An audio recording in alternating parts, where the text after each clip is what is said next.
This is lesson 1, understanding your healthcare. If it were up to me, I would really want all of our community, all of our population to sit down and think about and really understand how we think about healthcare and what it is. Let's start with, what is the healthcare that we want for ourselves and for our family? What I have heard over the last 20 years and what I want is to be truly seen and truly heard. I want to be accurately diagnosed with nothing missed, to not feel rushed or intimidated, to be treated in the best way for the best outcome, to feel safe and to be able to trust my healthcare provider, to be supported in the recovery process and to ensure success. I want to have my questions answered so that I understand the hows, the whys, the whats, and the whens, and the whos of what's going to be happening. I want to truly understand the uniqueness of my body, how to take care of it, how to get it better, and to understand why it broke. I do want to make use of Band-Aid solutions when I need them, but ultimately, I want to get to resolving the root cause of the issues. Our healthcare system, alas, can't afford to provide this level of healthcare, and it never could. And since COVID, it can actually afford even less. But if we want to have that kind of healthcare that gets us to 95, spry and sharp and in good health, we kind of need to do better. So let's look at some important definitions in healthcare. The first one would be medicine. So medicine is the science that is used in the healthcare system to diagnose and to treat disease. This is modern medicine. The healthcare system is the government-funded system here in Canada, here in Ontario, that we have in place to diagnose and treat disease. While there are elements of the healthcare that are organized federally, each province and cities within provinces have different rules, abilities, capabilities, and funding amounts to provide us with care. Healthcare, I would say, the public defines as the group of professions that care for people's health. When we use these words, we mean and we hear the complete and necessary care to diagnose, to treat, and to get well. We also see it as genuinely caring for people. It has care in the word. Evidence-based. This also floats around all of these ideas and words. And this refers to the body of scientifically validated research that informs clinical decisions and treatments and policy and general medical practice.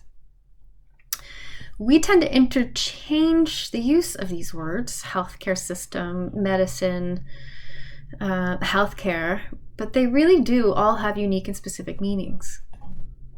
Healthcare includes many fields of medical science that inform many techniques and treatments. We also interchange the word science and evidence-based. But science actually means being clear on the physiology and the pathology and the biochemistry as per evidence. And the other is about having a particular study about something and its efficacy. Our healthcare system simply can't offer all of what medicine and medical science actually has to offer. Hopefully one day it will, but it can't right now. So we see that there are actually some gaps in what we would want for our healthcare. We do get diagnosis, we get drug therapies, we get surgeries to control and to remove disease. That's critical, that's life-saving, and thank God we have it. We also need healing, repairing, optimizing, preventing, and sufficient support to regain our health and prevent future illness. And this piece is something that the healthcare system can't provide us with. Personalized healthcare is also currently really advancing in science and in research.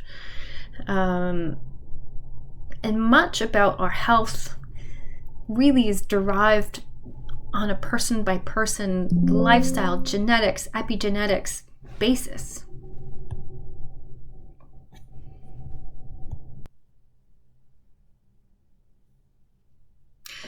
The best healthcare really is a combination of regenerative medicine, all of these things, which includes lifestyle medicine, which is where naturopathic and functional medicine fit, and life-saving medicine, which is modern medicine. So what do we do about this? To be in the best health, to have the necessary care to achieve this best health, we need to fill in the gaps that the healthcare system can't provide. Isn't this the healthcare we actually want? That necessitates coming to the understanding that there are two ways of approaching and thinking about medicine. Or do I mean there are two parts to healthcare? Yes, that is it. There are two fields of medicine in medicine and healthcare. There's two ways of approaching it, and both are real, both are true, both are scientifically and evidence-based, and the best healthcare for anyone really is a combination of both. So how did this all come about? What is the history of medicine and the evolution of medicine? Put simply, let's say 300 years ago, we would die from relatively simple fixed issues. We would die from colds and flus. We would die from an infected knee scrape. Our average lifespan was much lower. We needed to find ways of overriding the body and controlling it to keep it alive. We needed to advance surgical methods. We needed to create life-saving drugs. And our healthcare system has evolved from needing to take care of the most urgent and acute conditions. And it succeeded. Now, what happened with that is doctor became synonymous with lifesaver, where previously doctors were more engaged in the art of healing. A doctor went from a position of fairly mediocre respect and prestige to being a very powerful person. This has caused a significant lean in the profession of medicine itself to value and focus on life-saving methods, which require seeing the body as imperfect and vulnerable and needing to be overridden in all of these situations. This bias was critical to develop the life-saving drugs and surgical interventions that we and our loved ones benefit from now. We don't die from asthma, from infection, from anaphylactic reactions, bowel obstructions, or hemorrhages anymore. However, for non-acute and yet over time life-threatening issues, this does not completely address the problem in the best way possible. It may or may not effectively control the problem. It will not heal the problem or address underlying causal factors and disturbances in chronic disease. For example, blood pressure medication will not heal blood pressure. Asthma medication will not heal asthma, but it certainly will prevent death from these conditions. So, two approaches to medicine are acute medicine and regenerative medicine. Acute medicine has the primary supposition that the body is imperfect and it must be overridden. This is necessary in any situation that is medically life-threatening. This approach is essential when immediate intervention is needed to save lives. Regenerative medicine has the primary supposition that the body is infinitely intelligent and we need to work with it to support and encourage healing, repair, and regeneration. This is necessary every day. This is necessary in acute but non-life-threatening situations. And this is necessary to achieve the best outcome in chronic disease situations to prevent illness and to continuously create health.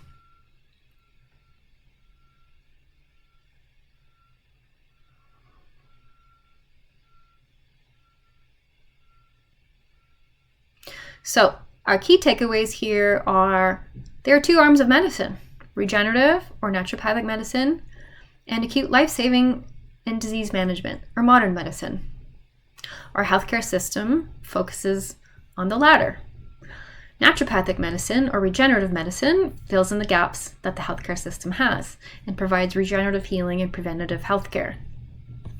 More and more people are starting to come to the understanding of these things through self-education, through a friend, through a family member, through reading research and published papers and articles on various topics, especially when they're at their wits' end, when they have conditions that aren't served well by the healthcare system. MD education is also slowly changing.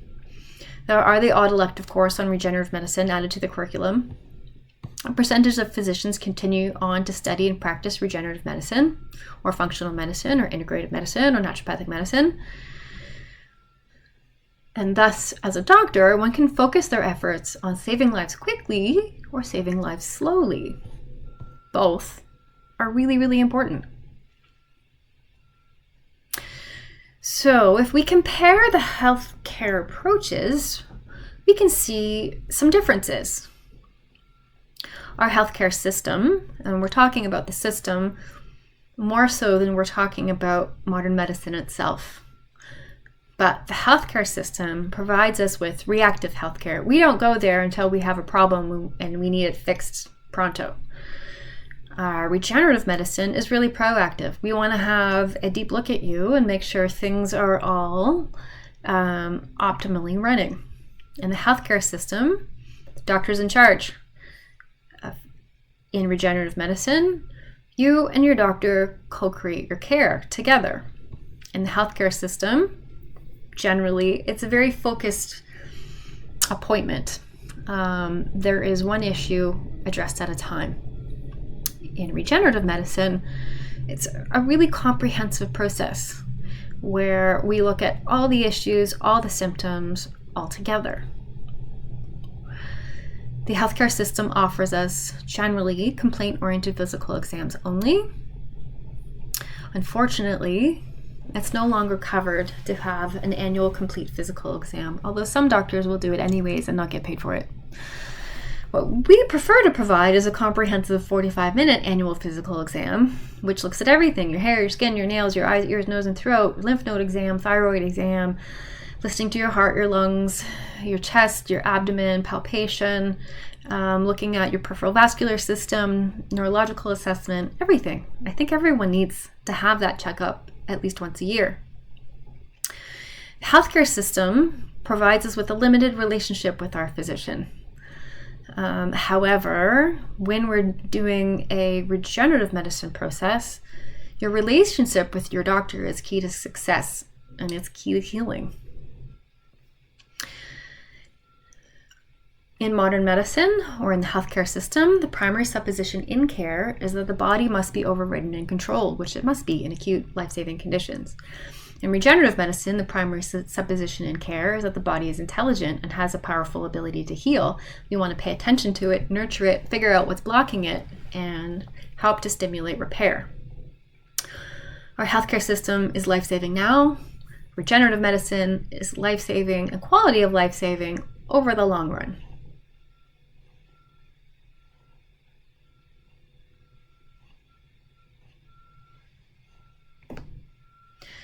Now, both systems are science-based.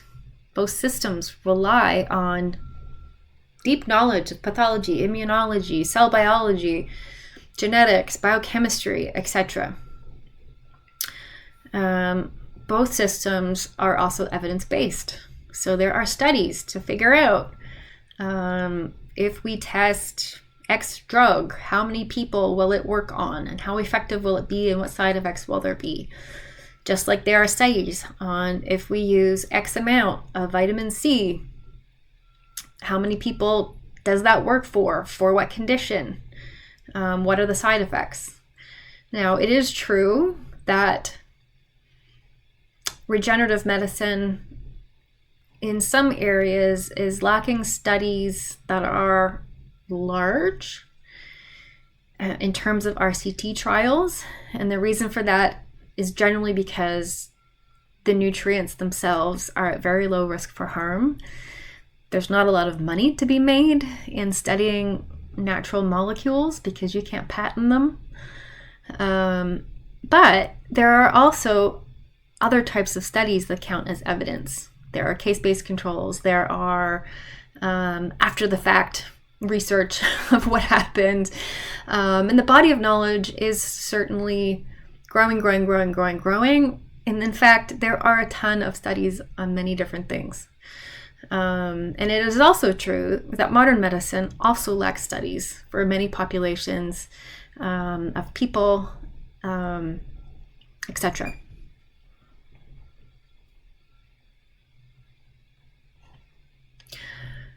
Now, both systems don't have to work in absence of each other.